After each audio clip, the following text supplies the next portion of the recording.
Hello, and very happy to see you on our channel again. Today we give you a piece of breaking news from Globe magazine. The book Finding Freedom reveals the way Meghan Markle acted and controlled Prince Harry.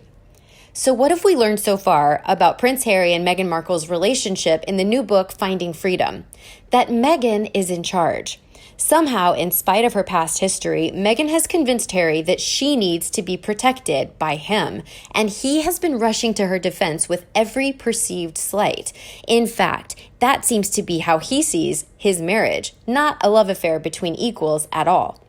This poor, fragile little woman who has been unable to defend herself against all the slings and arrows the royal family, the palace staff, and the media have thrown at her, who is suffering dreadfully because she's so misunderstood. She who gave up so much to marry into the family. I mean, she could have had a failing career in Suits, a soap that's rapidly running out of viewers.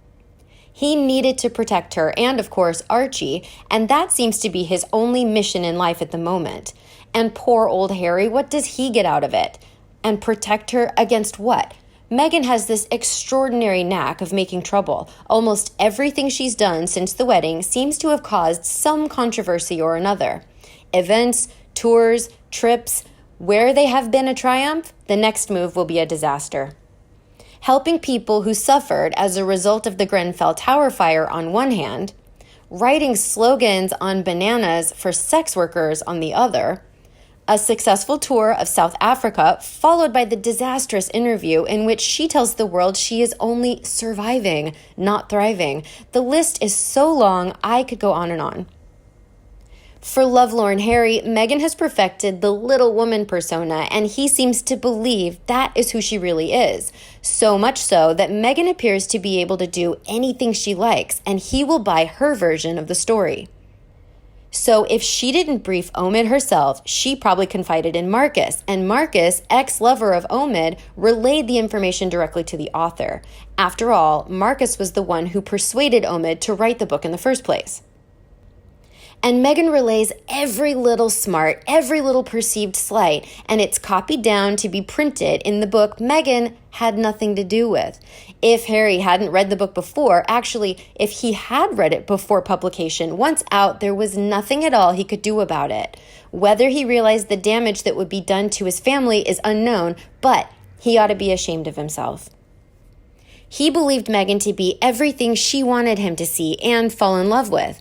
Trouble is, she couldn't keep it up, and Harry is now, apparently, telling friends he's wondering what happened to the Meghan he married. With every publication, every word she says against the RF, it will be harder for Harry to eat humble pie and return to the fold.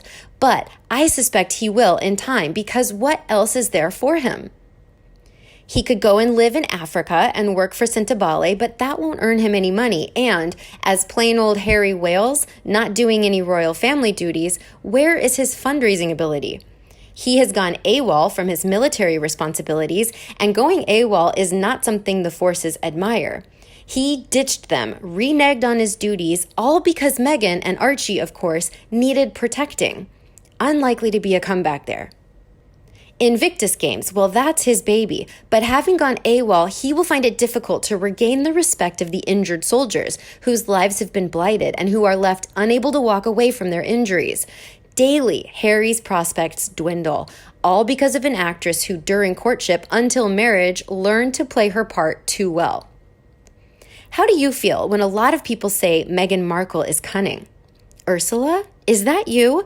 I could have sworn that was Ursula behind that power-hungry, ambitious, and manipulative facade. I just have a sneaking suspicion that Ursula is at it once again, but this time, her alter ego is named Meghan. Meghan certainly checks a lot of boxes, especially when she doesn't get what she wants. Did you hear about the tea incident? Yikes! Or the tiara debacle when Harry demanded Meghan gets what she wants? The evidence is right there for all of us to see. The similarities are mystifying, too similar to be written off. Here we've compiled a few examples to prove this point. The power of adoration and seduction come to mind when I think of both Ursula and Meghan. These women are confident in their sexual prowess and use it to their advantage. They use the weak as their victims, those poor, unfortunate souls, and gleam at them from those soft and sweet puppy eyes. These princes stood no chance to these power-hungry ladies. They are masters of disguise. They can and will be whatever you want them to be. That is, until they get what they want. Then all bets are off. Their wedding date may have been one step closer to getting the ultimate power and popularity they rightfully deserve, but they aren't finished yet. But if you're not convinced, I have more for you. These ladies love no one. They care about their needs and their needs alone, with the exception of their two closest confidants who do their bidding, who are their eyes and ears with every plot, like snakes. Manipulations, lies, and terrible tempers have cast a veil on them. They are the ultimate victims, never taking blame for the chaos they create. This will ultimately lead to their demise. They are smart, but they often underestimate their victims. People are catching on to Meghan. Prince Harry may be stuck under her spell still, but we know she wasn't after Harry. I'm fairly certain I know how this will end.